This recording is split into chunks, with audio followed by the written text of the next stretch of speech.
Olá, eu sou o professor Evandro Brasil e nós vamos falar um pouquinho no vídeo de hoje sobre hemodiálise. Isso mesmo, vamos falar um pouquinho de história, um pouquinho da história da hemodiálise, como que ela surge, a partir de quando, né? A partir de quando você tem preocupação com os estudos nessa área. Então nós podemos iniciar citando o seguinte, que dados históricos revelam que na obra de Hipócrates estamos nos referindo à epidemia 1 e 2. Hipócrates ele escreveu uma série de livros, mas tem uma trilogia, epidemia 1, 2 e 3, e exatamente na epidemia 1 e 2 já existem relatos que permitiam identificar claramente doentes com patologia renal. Veja bem que o tempo de Hipócrates é no século IV a.C. Hipócrates era de uma família de estudiosos no campo da medicina. Essa família vivia na ilha de Cós. E o Hipócrates em questão criou a escola de Cós. E pessoas de diversas partes da região iam para a ilha de Cós para estudar medicina, aqueles que tinham interesse pela área, para aprender com Hipócrates. Ele é considerado o pai da medicina. Mas o conceito em si de rim como órgão com função excretora da urina a partir do sangue, ele surge com o médico grego Areteu da Capadócia. Exatamente. Galeno, que foi aluno de Hipócrates, também conhecido como o médico dos gladiadores, ele possibilitou um grande avanço nas áreas da anatomia, da fisiologia e da terapêutica. Ele foi o autor da primeira descrição da vasculatura renal e também do aparelho urinário. Dentro desse contexto histórico, o médico inglês Richard Briggs foi considerado o maior clínico inglês do século XIX. Ele descobriu várias formas de nefrite crônica e publicou o livro em 1827, Memórias sobre as doenças dos rins. Podemos dizer que a história da hemodiálise, nós consideramos o início dela a partir de 1830, com um físico inglês chamado Thomas Graham. Ele verificou separadamente dois líquidos com substâncias dissolvidas numa membrana celulose, que estabelecia a troca entre elas. Nesta experiência, o fenômeno, o físico chamou diálise, e as membranas com esta característica semipermeáveis. Então você observa que Thomas Graham, a partir de 1830, efetivamente começa a promover a manipulação da filtragem do sangue, ou na tentativa disso, e ele dá o nome de diálise. Antes disso, os estudos estavam concentrados nos problemas renais, nas patologias renais. E conhecer os problemas renais como nós conhecemos no dia de hoje, dá para ter uma noção de quantas pessoas morriam à época por complicações renais. Não foi por acaso que tanto se estudou e que Hipócrates começou tão cedo a estudar os problemas dos rins. No ano de 1913, nos Estados Unidos, John Abel idealizou e utilizou nos cães sem rins o primeiro rim artificial. Ele tinha uma composição de uma série de tubos de celulose, mergulhados em soro fisiológico, que era por onde circulava o sangue dos cães. Por problemas técnicos, naquela época, os limites que a época apresentava, a experiência não pôde seguir adiante. Houve fragilidade das membranas, não existia na época a heparina artificial, que nós sabemos que ele é um anticoagulante produzido pelo nosso fígado, e nós temos heparina artificial disponível hoje, mas na época não havia essa disponibilidade. E matérias mais grossas, as possibilidades de esterilização provocavam sistemáticas infecções. Mas foi no ano de 1917, durante a Primeira Guerra Mundial, a terrível visão de doentes em uremia pela insuficiência renal aguda levou o alemão Georg Heinz viesse a mudar o protótipo do rim artificial que o seu amigo, o seu colega John Abel, tinha criado anteriormente. Ele aumentou mais a área, as membranas, após conseguir esterilizar os componentes todos do circuito extracorporal com etanol. Finalmente, no ano de 1926, aventurou-se a utilizar a diálise pela primeira vez no ser humano, quando apareceu um caso de uremia. Esta primeira experiência no ser humano consistiu em retirar meio litro do sangue do doente, o volume necessário à época para preencher o circuito, e ao fazê-lo circular pelos tubos, meia hora banhados com soro e reinfundi-lo novamente ao paciente. Claro que nesta experiência não foi obtido qualquer resultado positivo. Este passo foi o ponto de partida e permitiu que George Haas repetisse em 1828 o método e começou por fazê-lo pela primeira vez com a heparina, ao qual foi feita com 9 passagens e não como anteriormente fez. Durante certo período foram feitas tentativas, como por exemplo intestino de galinha, para encontrar materiais mais adequados. Em meados de 1936, quando se iniciou a comercialização do celofone, este sim veio a dar um empurrão para a melhoria da diálise. Foi nesse mesmo ano que foi possível aplicar a diálise ao ser humano, com alguma diferença. Durante a Segunda Guerra Mundial, no ano de 1940, o holandês Kolff, guarde-se, ele fez um rim artificial. Kolff, até os dias atuais, é considerado por alguns como sendo o pai da hemodiálise. Ele fez um rim artificial e que consistia num tubo de 40 metros de celofane, que enrolado no cilindro que rodeava um tanque que continha uma solução, o sangue do doente circulava dentro do tubo e a cada rotação do cilindro mergulhava no tanque. Por meados do ano de 1943, Kolff utilizou pela primeira vez este rim artificial num paciente com insuficiência renal aguda. Este método de diálise foi igual ao que fez inicialmente por George Haas, meio litro de sangue do doente que circulava no dito rim artificial, e que, de seguida, era reinfundido novamente.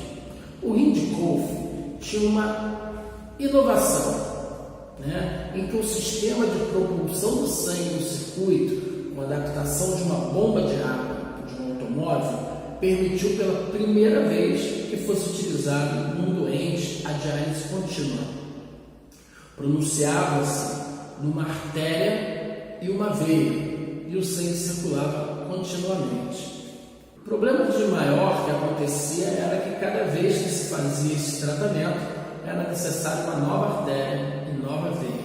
O doente que fez esta experiência veio a falecer no 26º dia após este tratamento. William Johan Kolff, médico holandês naturalizado nos Estados Unidos, considerado o pai dos órgãos artificiais, inventou a máquina de hemodiálise no ano de 1941.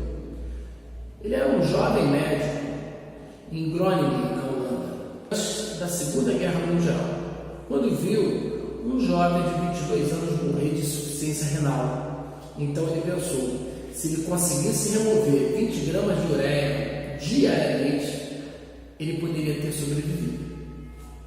Já no ano de 1945, foi o que marcou a sobrevivência do primeiro paciente do rim artificial de Kolff, com uma insuficiência renal aguda que conseguiu alcançar a durabilidade de uma sessão de hemodiálise de 11 horas e no futuro recuperou a sua função renal. Em meados dos anos 50, a hemodiálise ainda era considerada experimental, que se fazia em poucos hospitais e com resultados duvidosos. Muitos problemas iniciais subsistiam. Então, quais foram os problemas que nós encontramos na década de 50? O celofane ser mais resistente do que o celulose. ainda era frágil, praticamente nada se conhecia das suas características dialíticas, né? A heparina não se podia utilizar à vontade. Recentemente, o plástico tinha sido introduzido. Certas estruturas eram de borracha, metal ou vidro. Certas peças eram utilizadas várias vezes, pois não havia industrialização e a esterilização era ineficiente. Outro problema é que as estruturas dos dialisadores implicavam volumes grandes para os preencher, que por seu lado obrigava, antes de iniciar os tratamentos, a enchê-los com sangue de doadores, pois daí acarretavam todos os riscos. Também conhecia-se pouco sobre o que era uma diálise eficaz e mesmo sobre os principais problemas que diziam respeito à insuficiência renal crônica. O acesso vascular ainda não era permanente. Então, esses problemas todos, eles precisavam ser superados para que a terapia em diálise pudesse avançar. Já no ano de 1960, Scribner e Quinton descreveram um dos marcos históricos, se não o maior, no tratamento da insuficiência renal crônica pela hemodiálise, o chamado SHUNT, isso mesmo, ou SHUNT, artério venoso externo permanente. A partir daqui, foi possível fazer os tratamentos múltiplas vezes. Daqui também foi possível fazer uma avaliação regular aos mecanismos íntimos da hemodiálise, como também tecnológicos, no que diz respeito aos dialisadores. Assim, pode-se perceber que, com o passar do tempo, ocorreu uma evolução das máquinas utilizadas nas sessões de hemodiálise, bem como nos acessos vasculares utilizados durante as sessões. Este fato está diretamente relacionado com a mudança, com as mudanças que vieram a ocorrer na sociedade através dos tempos e com grandes descobertas científicas na área da saúde. O SHUNT, na altura, tinha suas deficiências, como infecções e coagulações. Em 1960 começou o primeiro tratamento à insuficiência renal crônica a ser tratado em hemodiálise regular, 1 e 2 vezes por semana. Entre 60 e 65 desenvolveu-se os dialisadores coil, tubo celofane enrolado em espiral, e do tipo Cube, são placas de celofanes paralelas. Por volta do ano de 1965, o celofane foi substituído por outro derivado celulósico, cuprofano, com melhores características de resistência, com capacidade para dialisar as substâncias tóxicas. Nos finais dos anos de 65 na Europa, havia apenas 150 doentes com insuficiência renal crônica.